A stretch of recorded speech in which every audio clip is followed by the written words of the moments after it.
ഇന്ന് ഡിസംബർ 24 ക്രിസ്മസിൻ്റെ തലേദിവസം. അപ്പോൾ രാവിലെ തന്നെ പോയിട്ട് ബീഫും കപ്പയൊക്കെ മേടിച്ചിട്ടുണ്ടായിരുന്നേ. ഞങ്ങൾ പിന്നെ രാവിലെ തന്നെ കപ്പ ബിരിയാണി വെക്കാനായിട്ടുള്ള ഓരോ പരിപാടിയായിരുന്നേ.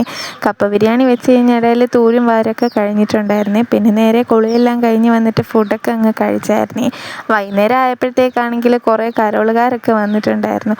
പിന്നെ അതൊക്കെ കണ്ടുകൊണ്ട് നിന്ന് കഴിഞ്ഞപ്പോഴത്തേക്ക് ഊട്ടി പോയിട്ട് കുറേ പടക്കങ്ങളൊക്കെ മേടിച്ചിട്ട് വന്നിട്ടുണ്ടായിരുന്നേ. കാണാത്ത രീതിയിലുള്ള സാധനങ്ങളൊക്കെ ഉണ്ടായിരുന്നു. നല്ല രസമായിരുന്നേ. ഈ മേളിൽ പോയി പൊട്ടുന്ന സാധനം ഞാൻ അമ്പലത്തിലും പള്ളിയിലൊക്കെ പെരുന്നാളിലൊക്കെ പൊട്ടുന്നത് കണ്ടിട്ടുള്ളൂ. നേരിട്ട് ആദ്യമായിട്ടാണ് അത് കത്തിക്കുന്നതൊക്കെ കാണുന്നത്. നല്ല രസമുണ്ടായിരുന്നു. പൊന്നൂട്ടിനുള്ളത് കൊണ്ട് പൊട്ടുന്നതൊന്നും അല്ലായിരുന്നേ. കമ്പിത്തിരിയും പൂത്തിരിയും അങ്ങനത്തെ ഒക്കെ ഐറ്റംസ് ആയിരുന്നേ.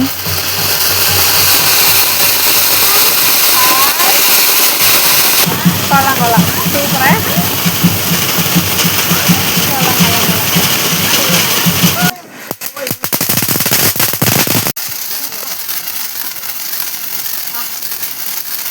ഞങ്ങളിതൊക്കെ പൊട്ടിക്കാൻ നേരത്ത് പൊന്നൂട്ടൻ ചേച്ചിയുടെ കയ്യിൽ നിന്ന് ഇറങ്ങുന്നേ ഇല്ലായിരുന്നേ. അവൾക്ക് പേടിയായിരുന്നു ഇതൊക്കെ.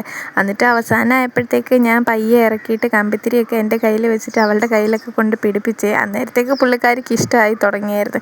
ആ സമയം ആയപ്പോഴത്തേക്ക് കമ്പിത്തിരിയൊക്കെ തീരുകയും കൂടെ ചെയ്തിട്ടുണ്ടായിരുന്നേ. അപ്പോൾ എല്ലാവരും നല്ല രീതിയിൽ ക്രിസ്മസൊക്കെ ആഘോഷിച്ചെന്ന് വിചാരിക്കുന്നു. അപ്പോൾ എല്ലാവർക്കും ഒന്നും കൂടെ എൻ്റെ ഹാപ്പി ക്രിസ്മസ്.